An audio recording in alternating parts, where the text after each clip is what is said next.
안녕하세요. 발을정 한의원 이진영 원장입니다. 오늘은 살이 빠지는 과정과 신호에 관해서 말씀드릴까 합니다. 다이어트를 한다고 평소보다 먹는 양도 줄이고 운동도 하고 그래서 체중을 재어보면 며칠 동안은 평소보다 줄어 있다가 또 나중에 체중을 다시 쟀더니 오히려 또 늘어나 있어서 실망하고 자포자기하게 되고 내가 다이어트가 잘 되고 있나 가늠하기가 참 힘들죠. 그래서 다이어트를 시작해서 살이 잘 빠지고 건강하게 다이어트가 될 때 나타나는 증상에 관해서 말씀드리겠습니다. 보통 다이어트를 한다고 식단 관리를 하고 건강한 음식을 먹으면서 운동을 하기 시작하면 처음 1, 2주 동안에는 체중이 2, 3kg 정도 빠지는 것이 일반적입니다. 그런데 이때 빠지는 체중의 대부분은 체지방이 아니라 몸 안에 수분인 경우가 많고요. 인바디를 재보면 오히려 처음보다 체지방이 증가하고 근육량이 떨어진 수치가 나올 가능성이 높습니다. 그 이유는 다이어트가 잘못돼서 그런 게 아니고요. 운동으로 에너지가 필요한 상태에서 외부에서 음식량을 제한하게 되면 우리 몸에 근육에 저장되어 있는 글리코겐이라고 하는 것을 꺼내서 에너지로 사용하게 됩니다. 그래서 근육 안에 글리코겐의 무게와 근육이 잡고 있었던 수분까지 합쳐져서 그만큼의 무게가 근육량이 빠진 것처럼 수치가 나올 수가 있으므로 인바디를 재었을 때 근육량이 떨어졌다고 해서 당황하시면 안 됩니다. 지금 그 상태에서 계속 다이어트를 하시면 근육 속에 있는 글리코겐까지 다 쓰고 난 다음에 그 이후에는 지방을 에너지로 사용하게 됩니다. 그때서야 비로소 체지방이 빠지게 되므로 더욱 지속적으로 다이어트를 유지하셔야 되는데요. 체지방과 체중이 줄면 몸이 전체적으로 날렵해지면서 특히 얼굴이 작아지고 붓기가 빠지거나 턱선이 보이게 되는데요. 그리고 하체보다는 상체가 지방이 먼저 빠지고요. 그래서 가슴, 배가 순서대로 빠지고 그 다음에 엉덩이, 다리가 가장 마지막으로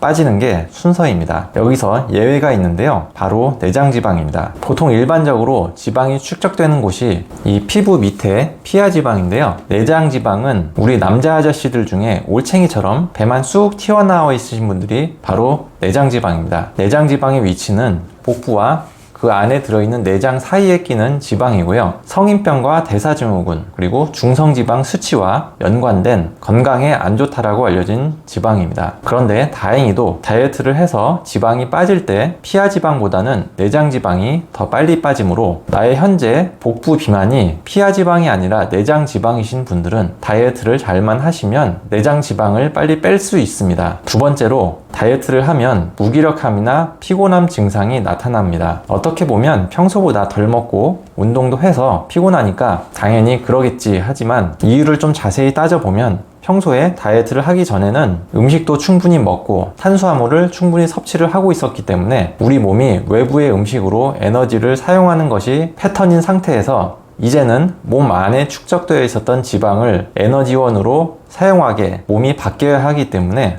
그 과정에서 몸이 적응하는 과정입니다.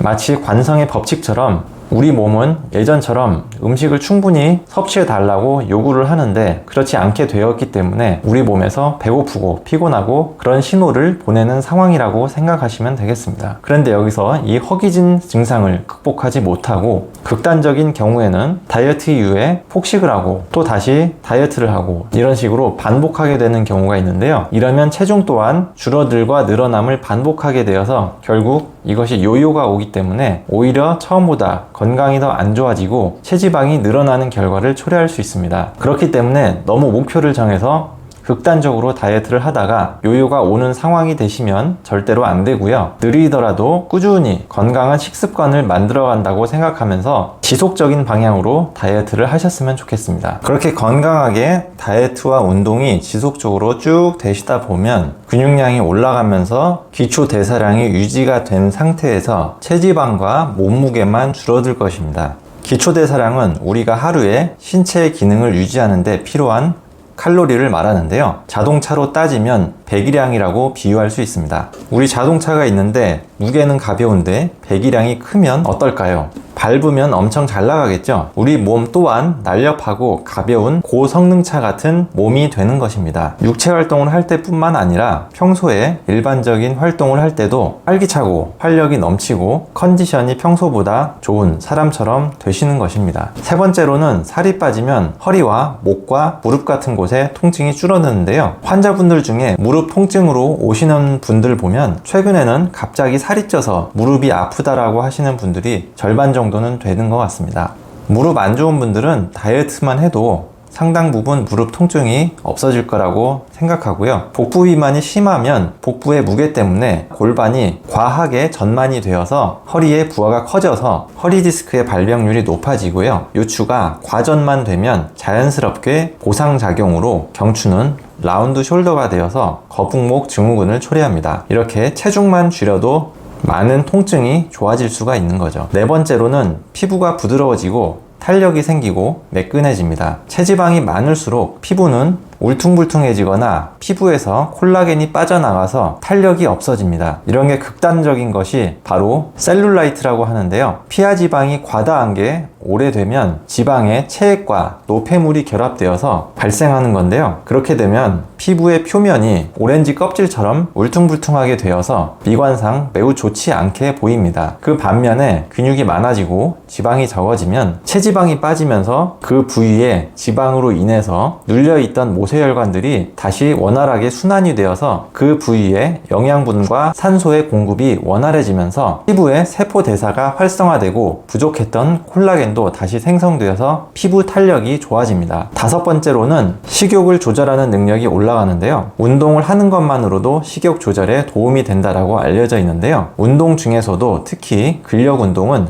식욕 억제 호르몬인 렙틴 호르몬이 무감각해지는 현상인 렙틴 저항성이라고 하는 것을 감소시키는 효과가 뛰어납니다. 우리가 몸에 안 좋은 음식을 먹으면 혈당이 급격하게 올라갔다가 그것이 소화되면 다시 쭉 내려왔다가 하루 중에 혈당이 널뛰기를 하는데요. 바로 이 혈당이 쭉 내려간 순간에 배고픈 느낌과 식욕이 강하게 옵니다. 그래서 식욕을 조절하기가 힘들어지는데요. 건강한 음식으로 평소에 식단 조절을 계속 하게 되면 혈당이 평소에 안정적인 상태를 계속 유지하게 되고요. 혈당이 안정적이면 식욕 또한 너무 배부르거나 너무 배고프거나 이렇게 널뛰게 하지 않습니다. 여기서 건강한 다이어트 몸 상태가 계속될수록 우리 뇌 또한 거기에 익숙해져서 맛있는 음식에 대한 반응이 줄어들고 식단 조절을 한 지 3달 정도가 되었을 때는 살찌기 전에 건강했을 때의 뇌로 돌아갈 수가 있습니다. 이렇게 오늘은 살이 빠지는 과정과 빠졌을 때의 신호, 증상에 관해서 말씀드렸는데요. 다이어트 중간에 체중을 재거나 인바디를 해서 일시적으로 좋지 않은 결과가 나왔더라 하더라도 제가 말씀드린 이러한 증상과 신호가 나타난다면 다이어트가 잘 되고 있는 것이므로 검사 결과에 절대 실망하지 마시고 계속 지속적으로 건강한 다이어트를 이어나가셔서 건강한 몸 꼭 만드시길 바랍니다. 그러면 오늘 영상은 이걸로 마치겠습니다. 지금까지 시청해주셔서 감사합니다.